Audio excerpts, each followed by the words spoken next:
I've put more people in prison by talking to them and having them tell me the bad things they've done than any other methodology.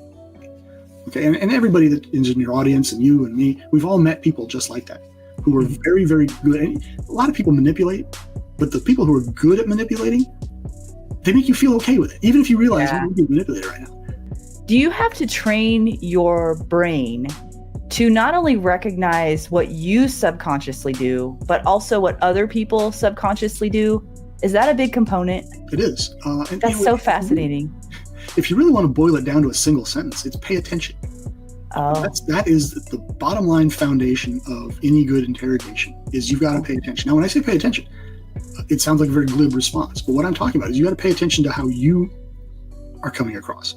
You have to pay attention to how they are presenting themselves. Don't discount your feelings, because you're perceiving things that you may not have mentally processed into, conscious thought, but your body's still, perceiving them, and your mind is still processing them at some level. Yeah. If you're new or watching this as a replay, welcome. We're so glad that you're here.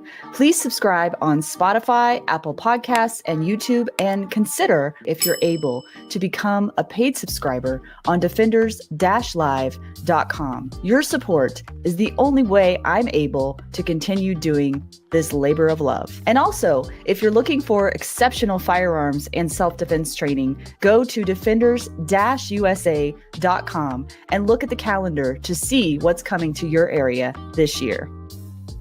Good evening, everyone. Welcome to Defenders Live. I'm your host, Lora Thorson, and tonight I have a treat for you. Dr. T.C. Fuller is on with me tonight. Dr. T.C. Fuller grew up in California, graduating from, I just realized I don't know how to pronounce this college, Bellarmine College Preparatory in San Jose, and then from CSU Fresno with a Bachelor of Science in Criminology. He served 4 years in the California Army National Guard while attending college, and when he graduated, he earned a regular Army commission as an infantry lieutenant. He then served in the U.S. Army, initially as an infantry officer with service in Germany and the First Gulf War, then as an explosive ordnance disposal officer commanding units in the Sinai Desert, Egypt, and Fort Bragg, North Carolina. He left the Army to accept an appointment as a special agent in the FBI, where he spent 20 years working on all manner of federal investigations, including violent crime, major offenders, white-collar, counterintelligence, domestic and foreign counterintelligence, and more. At various times in his career, he served as a crimes against children coordinator, a crisis management coordinator for the FBI in North Carolina, training coordinator, and principal firearms instructor. He was an instructor at the FBI's Academy Firearms Training Unit and worked in the FBI's Office of Congressional Affairs. He's a graduate of the FBI's National Academy 269th session. He served in Afghanistan with the FBI, participating in combat raids and interrogations. Dr. Fuller was also an interrogator in Guantanamo Bay, Cuba, while in the FBI. While working in Vermont, he attended the University of Vermont and earned a master's in education in interdisciplinary studies, as well as an educational doctorate in educational leadership and policy studies in 2010. His specific area of research emphasis, begun during his work on his master's in education, is in the area of improving law enforcement deadly force training. Dr. Fuller has written and published 2 memoirs and a book on improving law enforcement deadly force training, as well as numerous articles on a variety of firearms and law enforcement topics. He is the founder and CEO of the Horus Group, a training, investigative, and consulting company.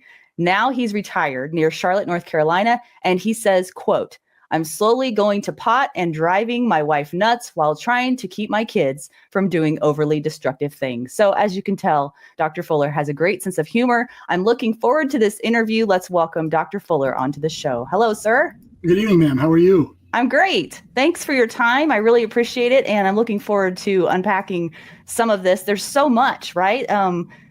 Well, I'm not sure where to begin. You can't help but run into some level of experience, right? Yeah, exactly.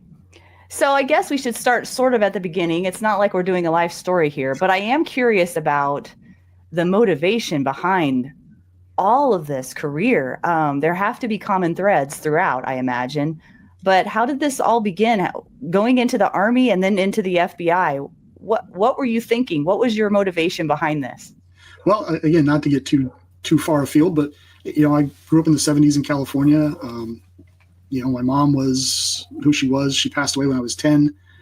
She'd been married multiple times, so there was never really any solid structure to my life. There was a whole lot of food stamps. There was a lot of welfare, but there wasn't a whole lot of consistency. There was a lot of moving. There's a lot of men in and out as she married and divorced. And then she came down with cancer when I was 7. And I spent 3 years watching her fight that and ultimately lose. That cast me adrift again.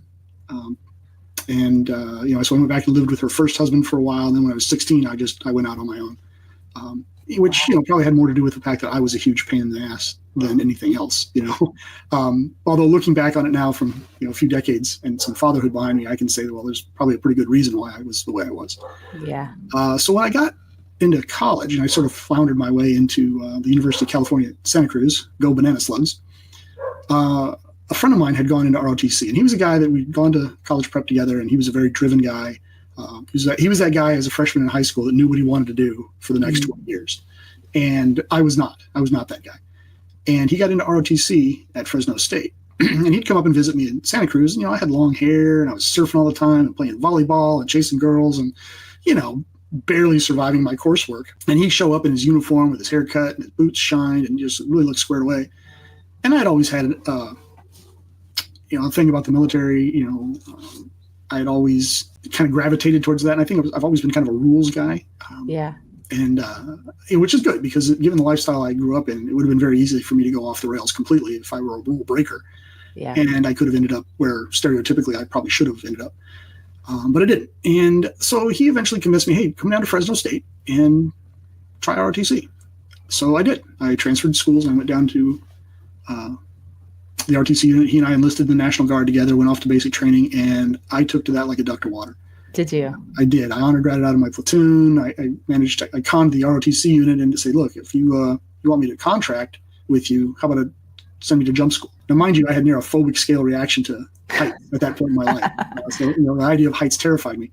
But I've always been one of those people that like, okay, if this scares me, I'm going to attack it, right? And that's, I don't know, my particular issue, I suppose. So I was like, okay, I'm terrified of heights. This is how I'm going to burn that out. I'm going to go jump out of airplanes. And I got to do that. And it scared the crap out of me, but I did it. And so I got into ROTC, was in the Guard, finished up school real lickety split, and applied to go in the infantry because that's what I wanted to do, right? I wanted to be a general. So I got my infantry slot and off I went. And then I asked to go to Korea. So the Army said, how about Germany? So, okay. I did all the normal infantry schools. I jumped out of planes. I went to Ranger School, went to Air Assault School, and Bradley Commander's Course, and Mortar Platoon Leader's School. I went to school after school. Then when I landed in Germany, finally, I was supposed to be headed towards Berlin in what was the old Berlin Brigade. That was just coming out of service. Germany was just reunifying when I got over there. And Saddam Hussein decided to jump ugly. So I hit the ground in Germany, and they transferred me over to a unit that was heading to the Gulf. And again, my drive for following rules, and at this point, I had just completely immersed myself in the military and that lifestyle because it appealed to everything in me that I needed. Again, this is with hindsight. At the time, I just right, yeah. And then that's what I did. So I, plowed along. Shortly thereafter, the Army had a program whereby they would take people out of what they call the combat arms, things like infantry, armor, artillery. And without you were volunteering, they would move you into a support arm. And I got caught up in that net. So they said, okay, you're going to go be an ordnance officer. You're going to go specifically, you're going to be a mechanic. You're going to be in charge of mechanics. And that did not appeal to me. The military appealed to me. The infantry appealed to me because it was hard. And it was, in my mind, that was the pointy edge. I have bad eyes, so I couldn't go fly helicopters. So that's where I wanted to be. And I did not want to be a mechanic. Now, God love them. I'm glad there are mechanics. I have nothing bad to say about mechanics. It's just not my thing. It's just like pediatric oncology. I'm very happy there are people that will do that job. I'm not made up to do that job. I would be a blubbering mess if I had to deal with, children dying of cancer. But infantry stuff I can do. Well, now they're telling me you're not going to do that anymore. You're going to go do something else. To which I said, well, I don't want to do that.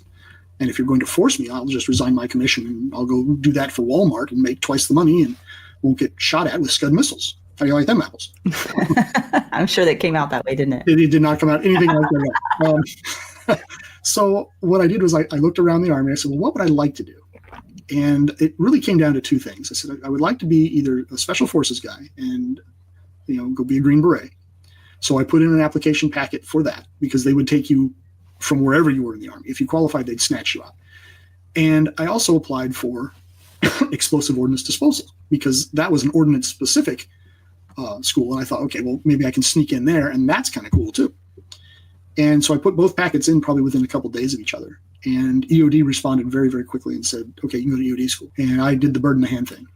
So again, to your originating question, it was things that appealed to me that I wanted to do. Mm-hmm. And you didn't even know why at the time. You just felt I'd seen, a little bit of bomb disposal stuff. And the idea of red wire, blue wire, I'm like, ooh, that's kind of neat. It sounds like you like danger almost. Well, there's an element of that. I don't think I can deny that. But yeah. But I also had enough time in the military at that point to understand better what EOD guys do and what EOD units did. And what appealed to me most about Special Forces and EOD was that they were small units. They're elite units. Rank wasn't as big an issue. I mean, the infantry, if you're a E4 and you tell an E3 something to do, he better freaking do it. And that's just the way it is. What appealed to me about these other types of units is you're dealing with small units, very intelligent people. I mean, I had soldiers that were way smarter than me. And that really appealed to me. EOD school was a 9-month gut check. Wow. We lost way more people percentage-wise in my EOD course than we lost at Ranger School or Jump School or any other school I've been to because it was so academically heavy. And let's face it, if you screw up on a bomb, there's no failing. There's just a pink mist and a smoking pair of boots. I mean, that's all that's left. So I could agree with the standards that they had. I can see why you're an author. You have a way with words. Naturally good author. I'll play that back for my wife later.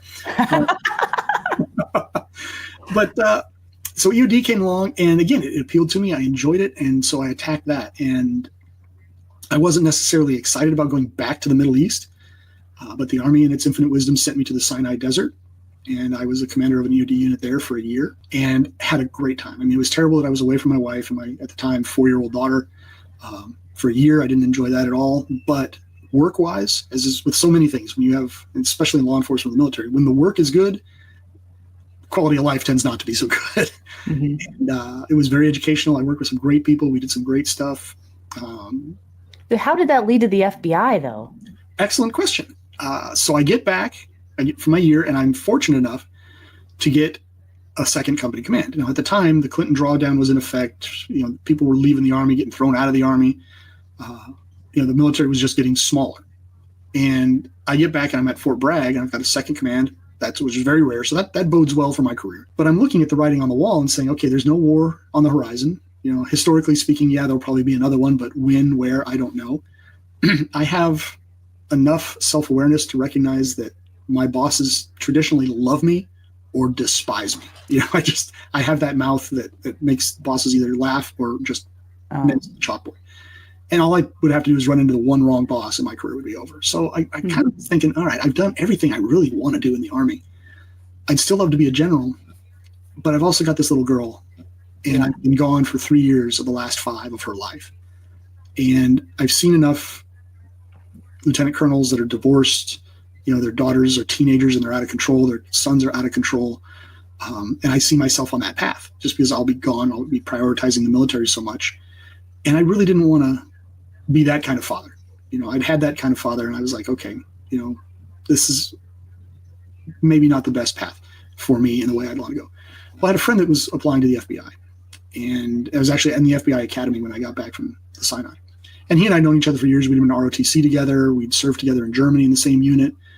So, kind of stuck together and stayed in touch. And he was loving the FBI, just having a great time.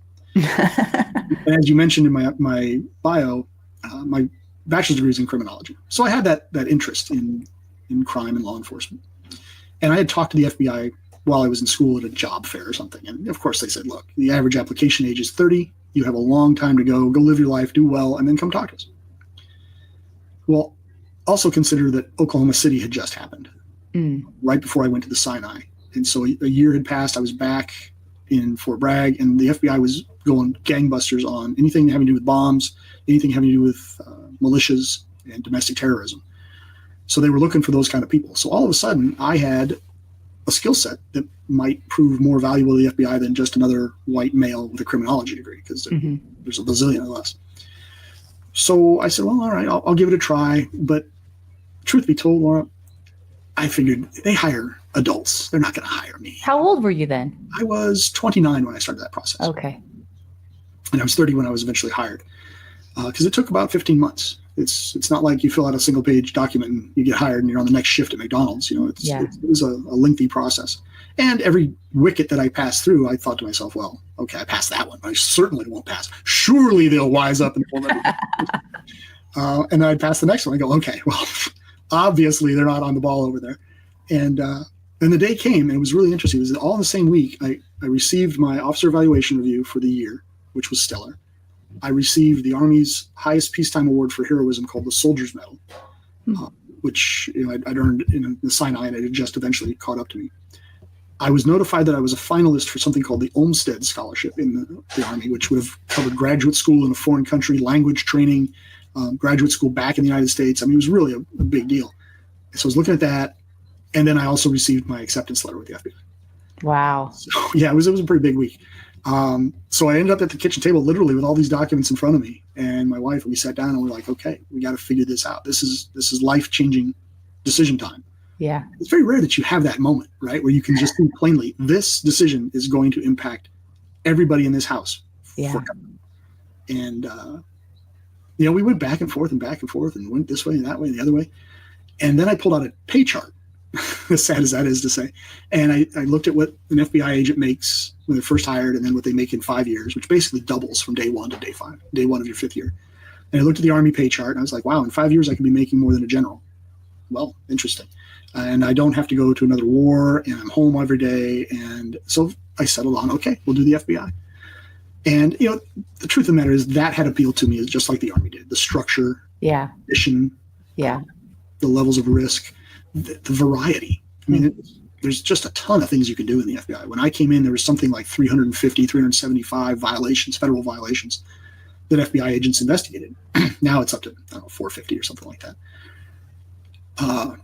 But I was like, this is great. I can do cool guy action stuff when I'm young and go kick doors and grab bank robbers and terrorists. And well, terrorists weren't as big a deal in the late 90s as they eventually became. But I mean, I can go get really bad dudes. And then when I'm 45 or 50 and I've got aches and pains and whatnot, I'll do mortgage fraud. I'll do Medicaid fraud and go arrest doctors in their office or something like that. This will be great. And turns out that's exactly how it was, by the way. Huh. So we went ahead and jumped in the FBI, and that appealed to me along with many of the same lines that the Army had appealed to me. Yeah. Now, is that because the similarities between the paramilitary and the military organization, or is that just an insight into my personality and my peccadillos? I'll leave that up to you to decide. Yeah. Probably a combination of the two.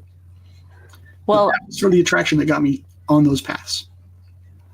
That's helpful to know, and not surprising, actually. I think the thing that is fascinating to me, probably the most about your career in FBI, that I'm aware of anyway, that sounds really cool, that I'd like to learn more about, is your work as an interrogator, especially at Guantanamo Bay. Like, that's a whole different ball of wax, I imagine, than any other place you could be. First of all, I want to ask, though, I'm just really curious about this. I cannot put my finger on why. Maybe it's the same reason why you were drawn to the military and FBI. I don't know. I don't know. Something subconscious, probably. But human behavior fascinates me. It always has. And as an interrogator, I imagine you have been trained to be a good reader of people. That's probably part of what you do. And I'm just curious what you think, or what you've learned, that it takes for a person to be a good interrogator. Are there particular characteristics or qualities that person either learns or just intrinsically possesses that makes them good for that job? I think there are. I think there are characteristics, and I think it's a combination of both. I mean, it's like anything else. You can have natural talent, and you can have trained talent. I think where you really get the devastating people in anything, frankly, shooting, butterfly catching, interrogation, whatever, is when you have that combination of both. When you have a natural talent and a drive. Like, you take Robbie Leatham. right? That's a man with an insane natural talent and an insane level of dedication and drive. Right. Michael Jordan, same thing. Yeah. Insanely competitive, insanely driven, but also wildly naturally talented. And you couple that together, it becomes very, very devastating in whatever line of work you're in. I'm not saying it's me, but what I'm saying is I think that's where you find these very rare. Do you go through, like, because you went through the FBI Academy, did you go through a formal training process of how to become an interrogator? Well, we all do. It's funny because let's face it, we all get our ideas about the FBI mostly from TV, right? From movies, from really bad TV series, and law enforcement in general, right? Because let's face it, the vast majority of people in this country are good people. They're honest people. They're nice people. They may speed a little bit. They may fudge their taxes a little bit, but they're not criminals in a traditional sense, right? They're not bad human beings. There are far more good neighbors out there than there are bad neighbors out there. And so they don't have a lot of contact with law enforcement as a result. So where do you get and certainly not the FBI. So where do you get your ideas from the FBI from? TV, movies. And what the TV and the movies don't show you is the biggest part of the job is not chasing people through an alley, shooting, blowing up cars, driving fast, going crazy. It's talking to people. It's really just sitting down and talking. I've put more people in prison by talking to them and having them tell me the bad things they've done than any other methodology. It's just but that makes for bad television, right?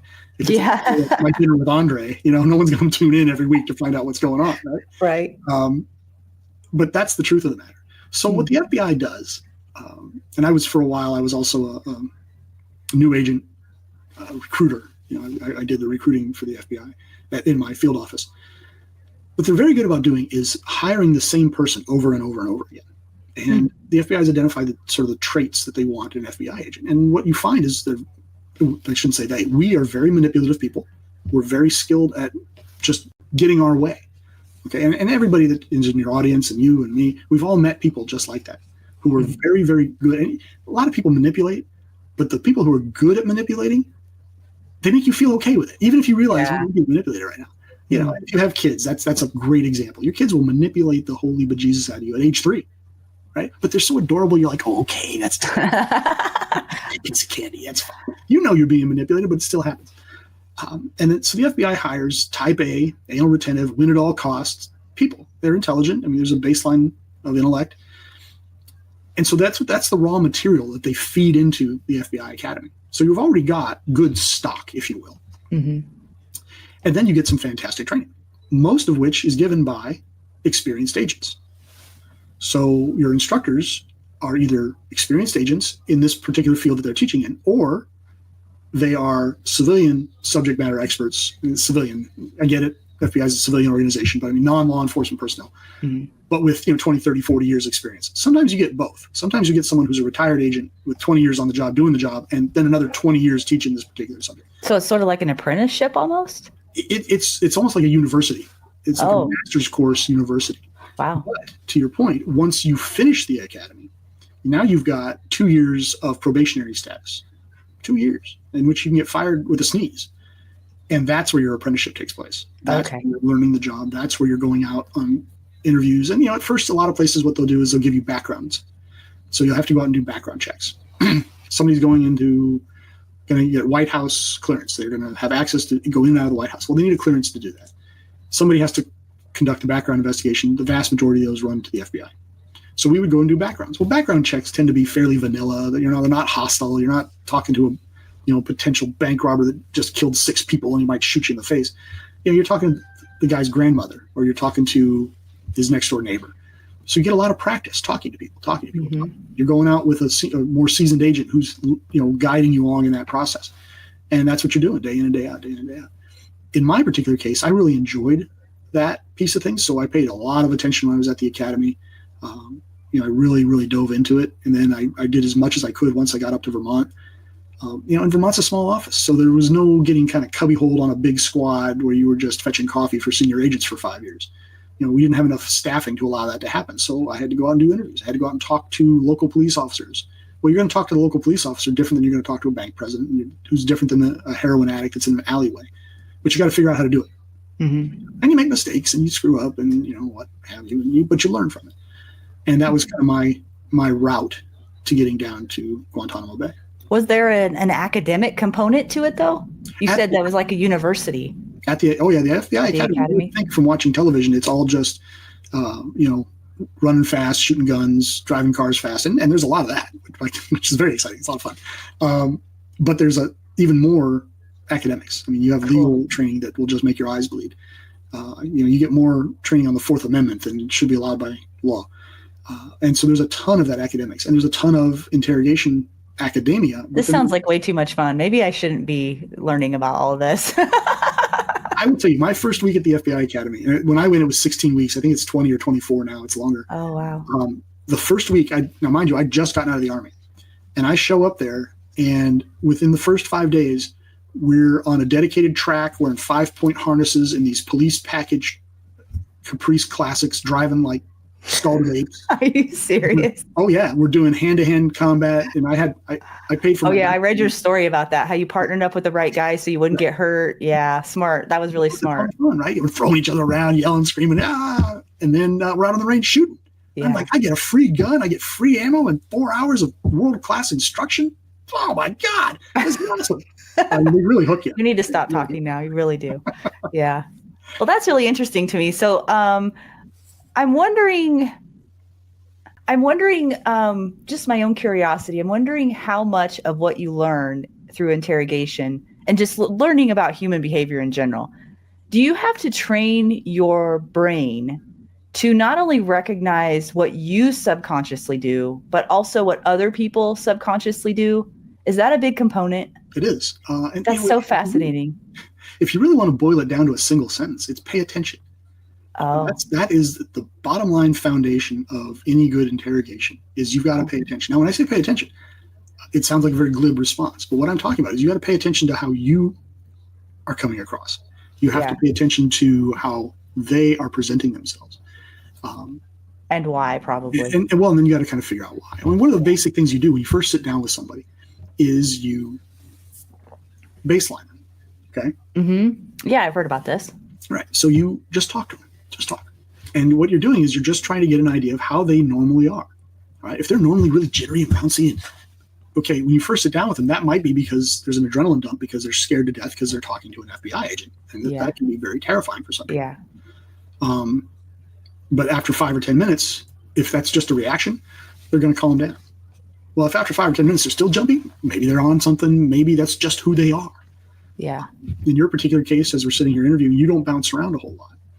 And what I find that I'm doing is I'm moving more than you are in this interview, but I'm also mirroring your behaviors.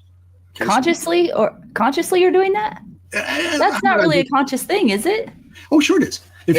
You'll go back and watch the video. You'll see there'll be times when you lean forward towards the camera and I'll do it. And then you'll lean back from the camera and I'll do it. And what I find myself is I got to tell myself, just lean back. Just talk. Don't. So you do it without thinking now? Sometimes. Yeah, but I mean, I'm an old guy and it's just a habit. It's habitual. That puts people at ease when you do that, right? It makes a connection. Is it going to be the connection? No. But it starts to make people feel like more like you. And, you tend to tilt your head to the right when you talk and you listen. Oh. and so, I can mirror that, tilt my head to the right. Yeah. So you just kind of have to pay attention, not only to what they're fascinating to me. But pay attention to what you're doing. Yeah. And it really can be, it can be exhausting because active listening is hard. You're getting some exposure to it being an interviewer and having done this for a couple of years now. You've really got to listen to what your interviewee is saying. And then, of course, the good news is you can go back later and look at it and really examine it and kind of say, okay, is this something I really want to have on the show? Is this not something I want to have on the show? Is this a person I want to have back again? Not. Yeah. But it's exhausting. I'm sure after you do an hour and a half interview, you go home and you say, okay. I really enjoy it though. Which helps. It helps a lot. Yeah. If you didn't enjoy it, it would be very, very taxing. So you've got to actively listen to the person that you're talking to. And you've got to pay attention to the tells, is what the poker players call them. You got to pay attention to their micro behaviors, their micro expressions. There's a habit that a lot of people have is to look up to the left when they're memorizing things or they're trying to access their memory. So I was going to ask you about that. It's not always true. None of this is 100%, but it's an indicator. And if you're watching someone that has training, like you're talking to a lawyer, for example, or you're talking to a Cuban intelligence officer who's had counter-interrogation training, you can't depend on those sort of tells with them. The micro tells, the fast ones are a little bit more dependable.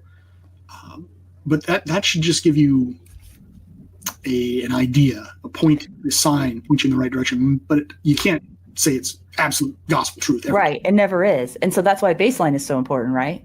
Yeah. It's very important. Yeah. And, you can watch pulse rates. On some people, like I can't see your pulse rate through this camera, but if we're in the same room, I can watch it. And that's breathing, like how fast your breathing is, and blink rate is a thing, right? You can watch. I mean, some people, it looks like a drum. Or you can see it on their forehead too sometimes maybe. Right? Yeah. If you're wearing a baseball cap, that's why a lot of poker players will wear baseball caps and sunglasses. Really? They're trying to master. I would suck at that job. I have zero poker face or game at all. I mean, everybody that knows me knows that. And if I tried to fake it, it would be very, very obvious, I think. So I just don't even try because it just doesn't work. I don't know if I could be trained to, but why? I don't know, unless it's a life-threatening situation. Maybe if it was life or death, I probably could chameleonize myself however I needed to in the moment for survival, probably. But maybe not. I don't know. Well, what I tell people when it comes to interrogations, and I talk to a lot of folks about post-shooting reactions to law enforcement, because as you know, I do some training in that realm. And what I tell folks is, once you get to a point, I kind of give advice on the scene, advice for dealing with 911 when you call them, on the scene talking to the first responding officers. But there will come a time in a post-shooting event where you'll sit down and talk to detectives. And I always tell people, say, look, you may think you're brilliant. You may be a freaking genius. But I'm here to tell you, I've put people smarter than me in prison. Because they're very smart at what they do. They're very good at what they do. But what they don't do is what I do. You sit down in a room with a law enforcement detective.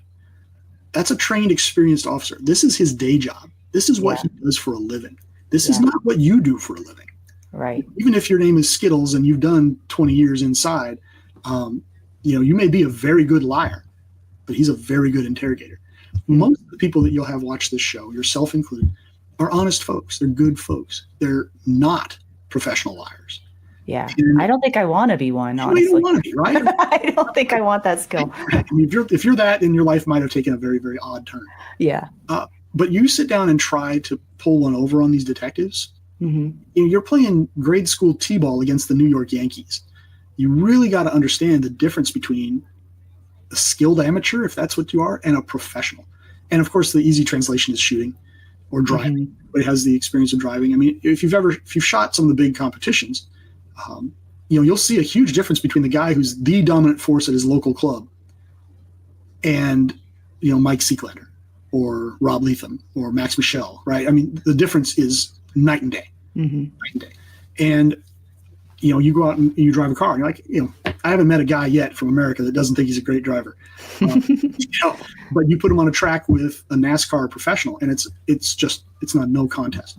The same is true when you get in the room with a detective or a trained investigator. Man, I'd love to be inside your head, like I wish there was like some way I don't know how you would even do that. That's like not impossible. Actually, yeah, it could be possible because a videoed recording of something could be analyzed after the fact and you could do voiceover on that. You should start a YouTube channel that does just that.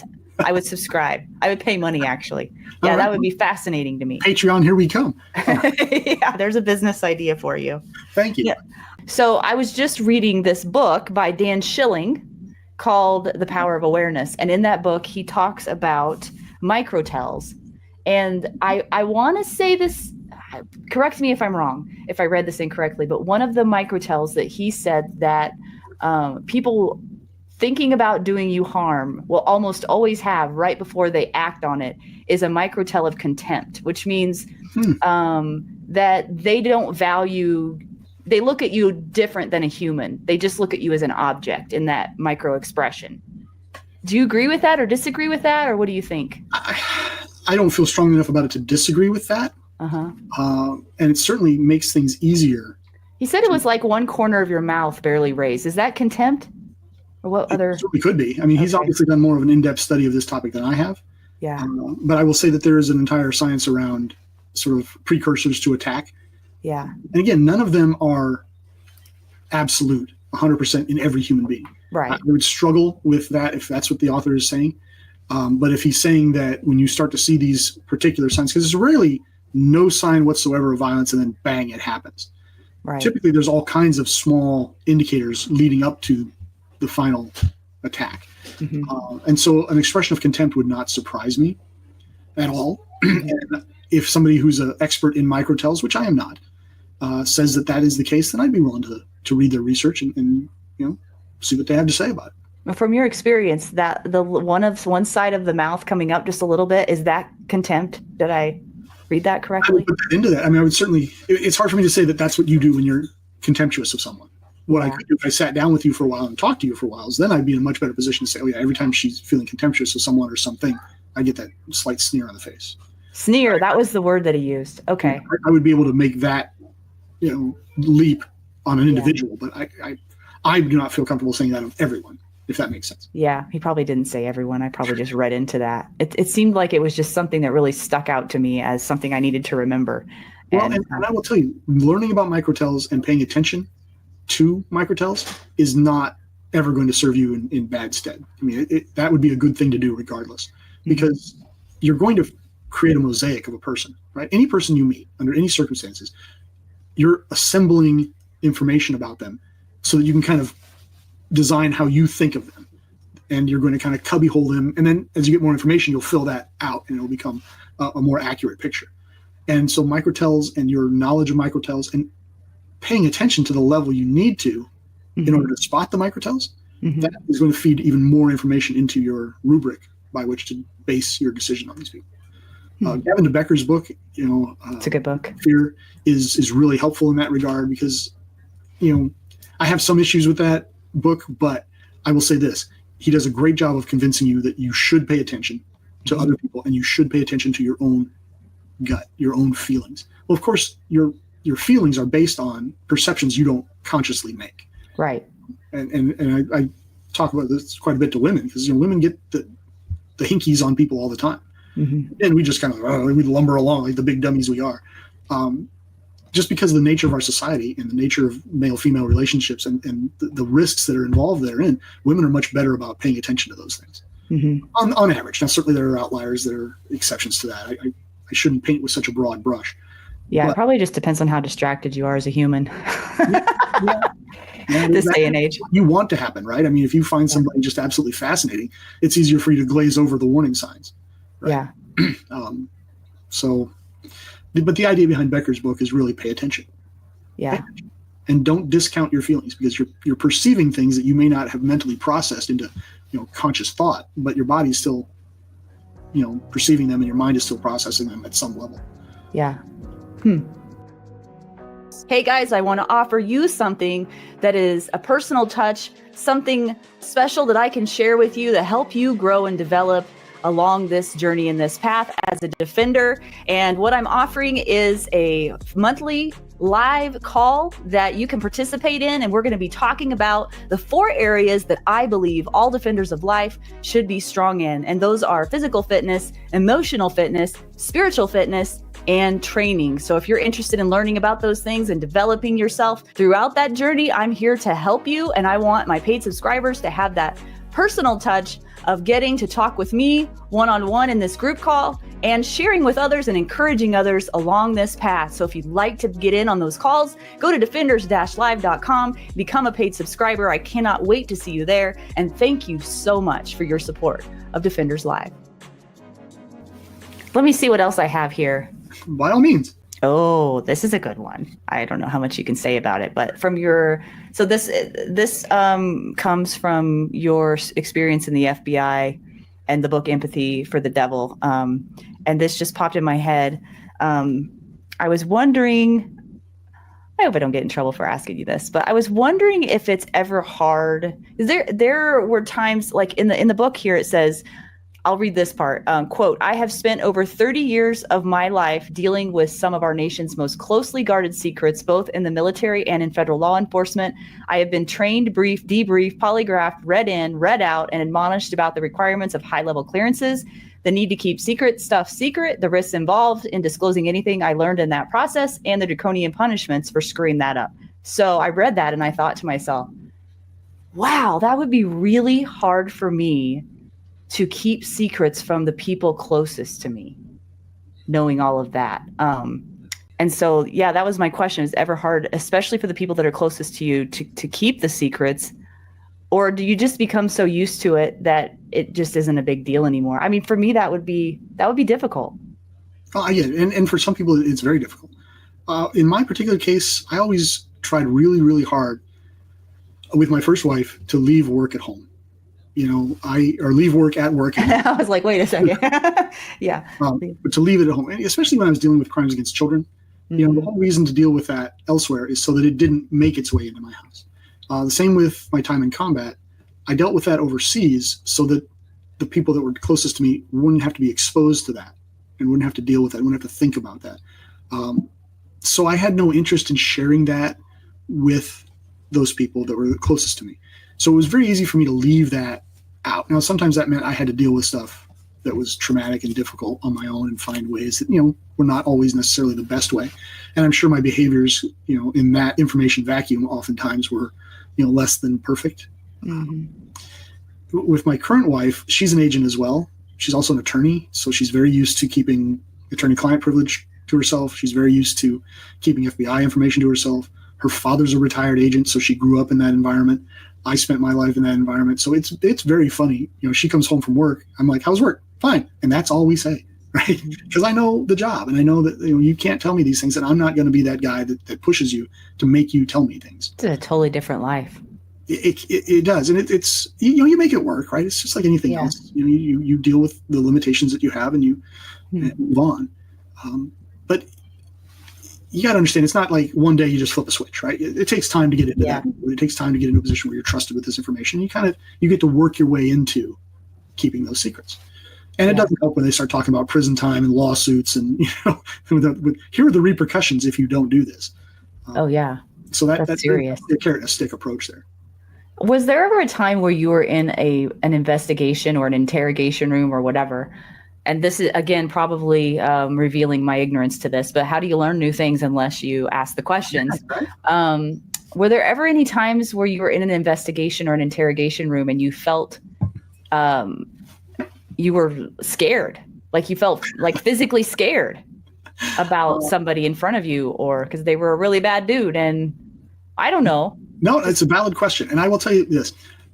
One time in an interrogation, in a processing room, I was scared. The rest of the time, I kind of figured out, okay, look, if I do everything I'm supposed to do right, that's not a problem. The one time that I got scared, I think it's a funny story now, 25 years later.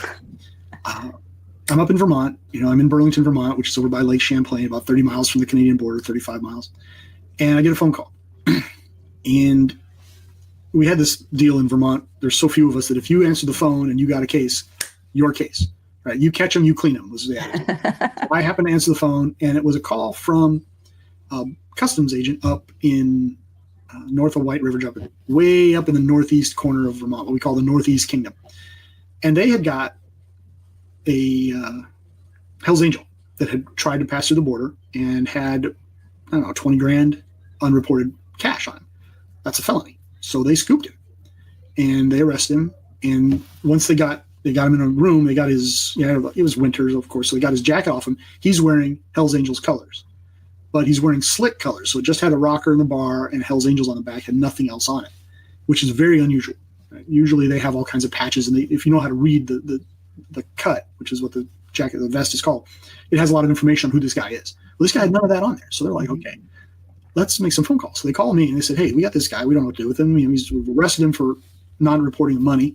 What should we do? I said, hang on, let me check. So let me call you right back. So I go and I do some database checks, and sure enough, he's out at the New York City Hells Angels chapter.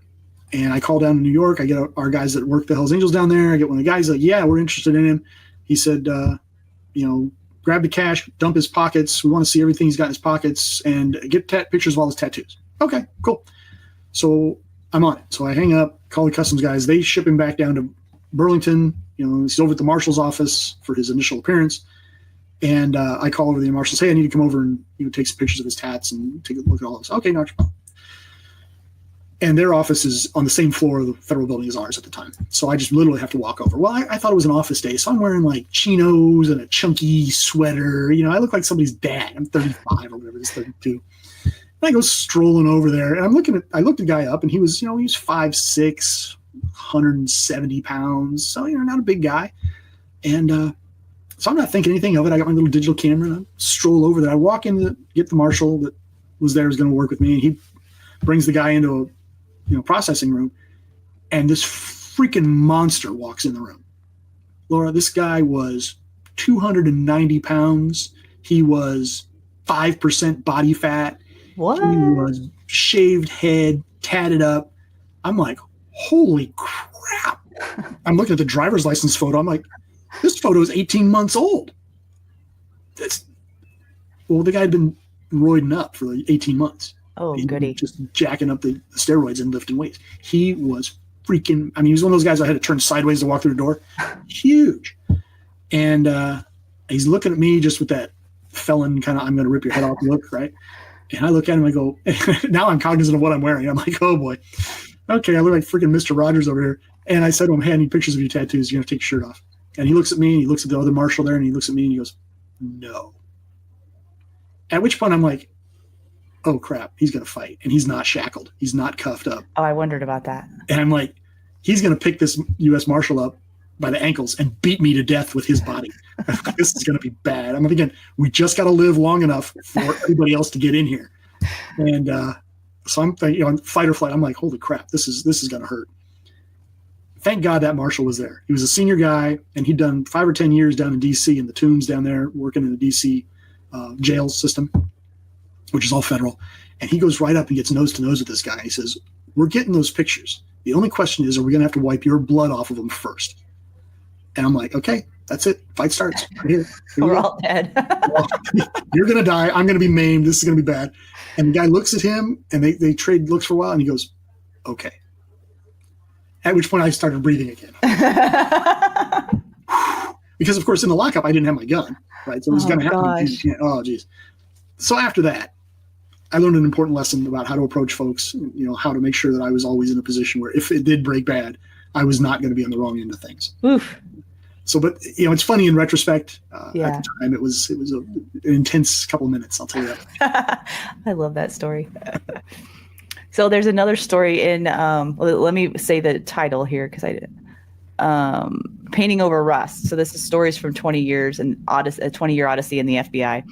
You're talking about this story when you're in the academy and you have this instructor, you call him Gumby in the book.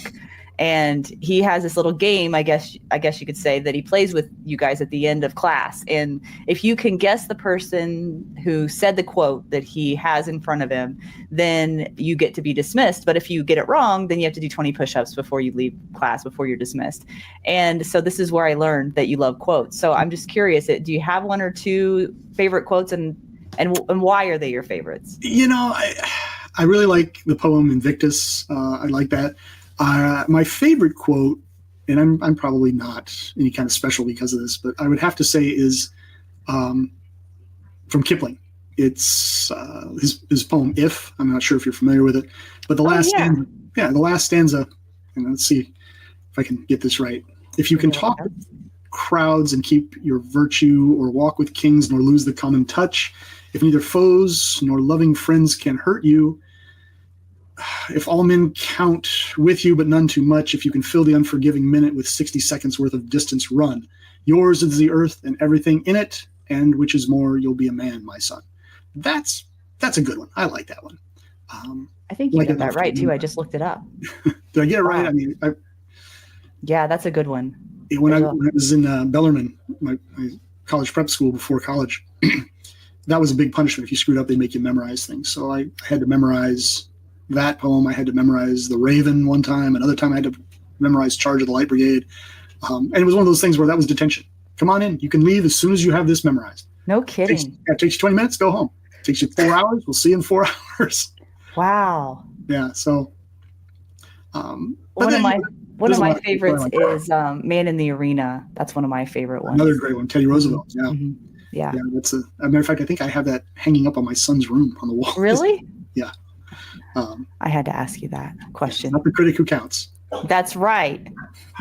The man in the arena doing his or her best. That's it. Okay, so I don't know how much time we have here. Not a lot, but I'm curious about this part of your book. can't remember which one this is in. This must be Painting Over Rust, because this is about the FBI. I wanted to read a little bit about it because there was a part in here that just blew me away that I wanted to ask you about. Yeah. And they're really well written, by the way. I enjoyed reading it, and I could really, your sense of humor is just perfect in these books. I feel like I really can get to know you by reading your books. And so I think that's fun for me.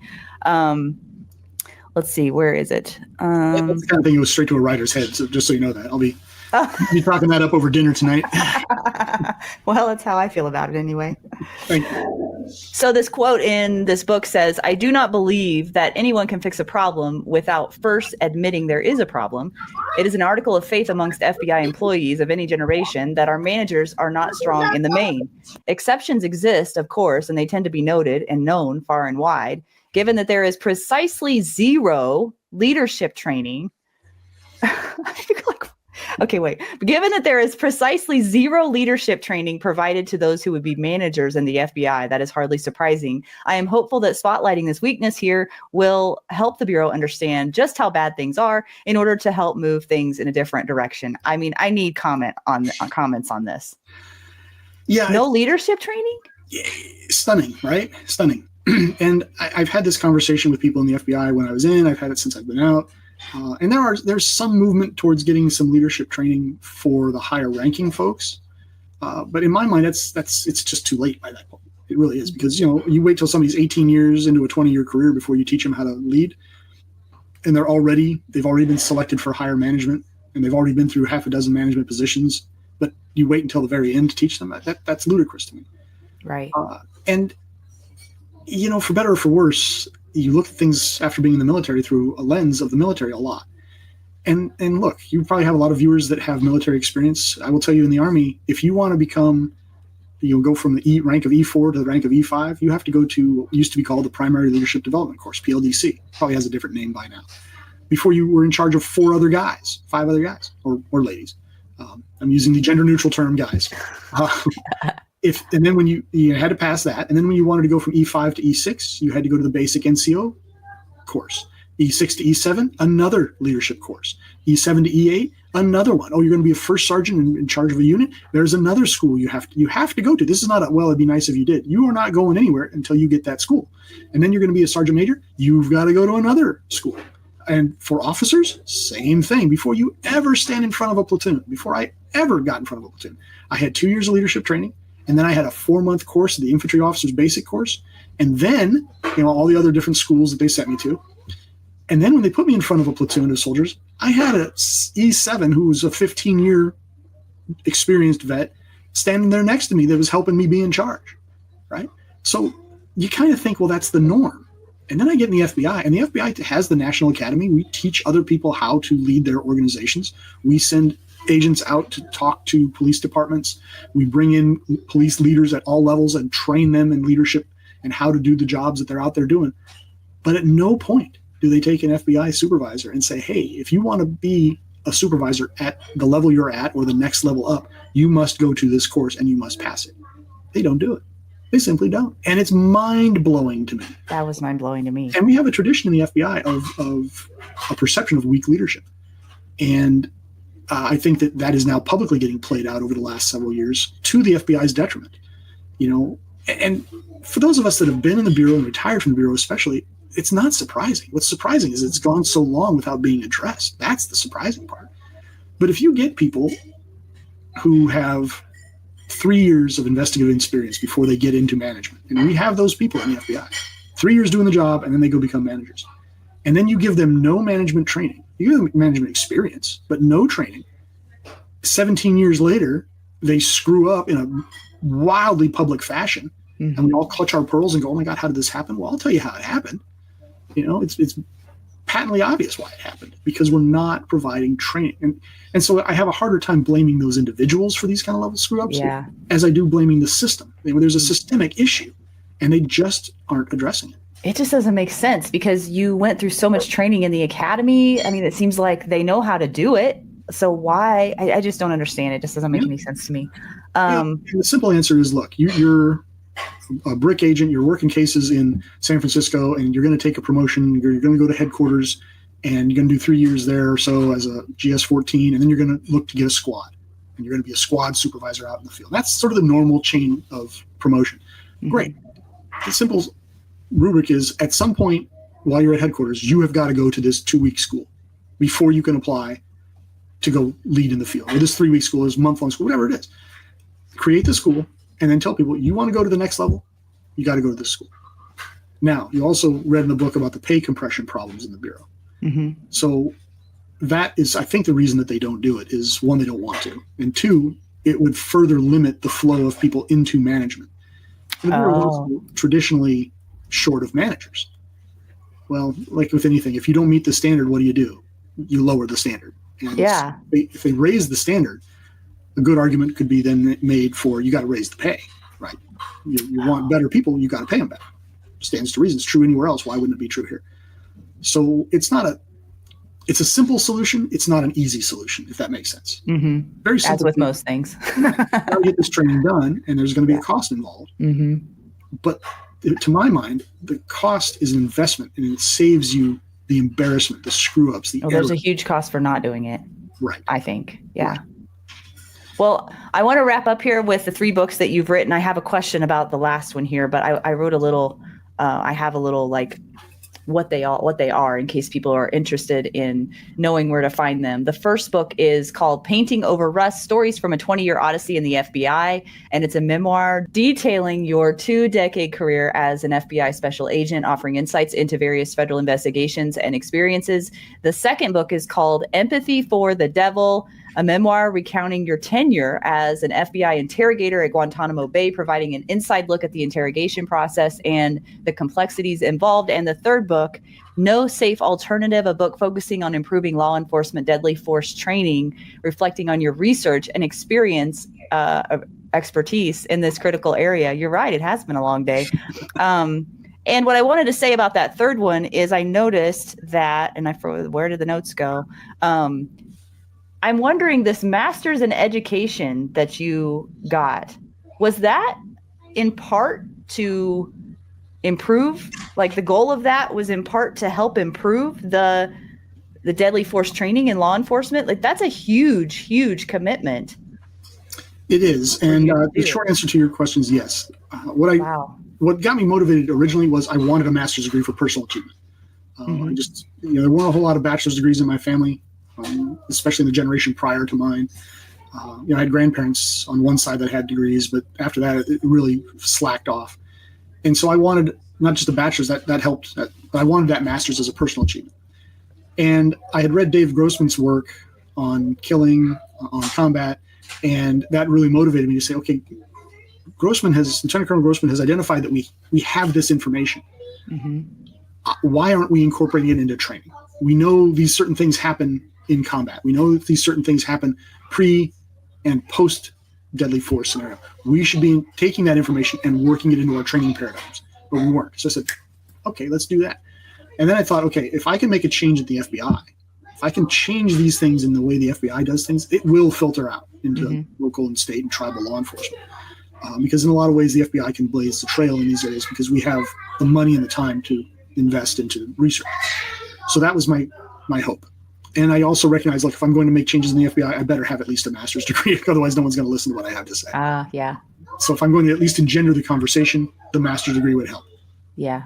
So that was the idea. That's a big deal, though. I mean, that's just not like, that's not only an investment of time, but also money, resources, possibly a sacrifice to your family, because you care enough about, the current state of affairs that you want to try to make meaningful change. I mean, I just got to say it out loud. That's pretty huge.